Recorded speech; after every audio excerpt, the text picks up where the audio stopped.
शांति। बाबा ने कहा, बच्चे, बाबा तो बच्चों के ऊपर ज्ञान, गुण, शक्तियों की वर्षा कर रहा है, परंतु जिन बच्चों ने अपना बुद्धि योग बाप के साथ जोड़ा हुआ है, वो बाप के वर्षे को अपना बना पावरफुल बनते जा रहे हैं।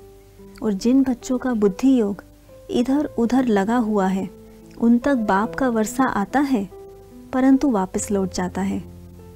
देखो बच्चे, जिन बच्चों को बाप के ज्ञान रत्नों का महत्व है, वो तो बाप से अपना पूरा वर्षा ले स्वयं को बहुमूल्य अर्थात विश्व का महाराजा बना रहे हैं। जैसे एक जौहरी को हीरे के साथ हीरे की जरकन, वेस्ट का भी अर्थात बारीक से बारीक हीरे के मूल्य का पता होता है, और वो उसे भी संभाल जवाहरात बनाने में यूज़ करता है। इसी तरह जो बच्चे बाप की छोटी से छोटी श्रीमत को या ज्ञान का महत्व समझ उसे अपने जीवन में प्रैक्टिकल धारण करते हैं, वो ही बहुमूल्य बन जाते हैं। बच्चे, समय बहुत बहुत बहुत बहुत नाजुक बस आने वाला ही है, परंतु बच्चे अनजान बने हुए हैं। वो सोचते हैं कि कर तो रहे हैं, हो ही जाएगा। सब कुछ छोड़ना अर्थात त्याग करना तो मुश्किल है, अर्थात उन्हें बाप पर निश्चय नहीं है, इसलिए वो बच्चे समर्पण बुद्धि नहीं बन पाते। समर्पण अर्थात त्याग, और त्याग से ही भाग्य है।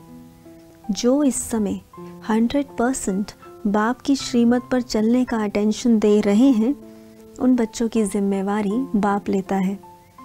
मैं उन बच्चों को संपन्न बना साथ ले जाऊंगा, और अंत समय जो कि आने वाला ही है, उस समय बाप समान बच्चे अपने भाग्य की स्मृति में नाचते हुए भी सभी आत्माओं के कल्याण के निमित्त बनेंगे, और दूसरे हाहाकार के समय उन्हीं का एक हिस्सा बन पश्चाताप की अग्नि में जलेंगे।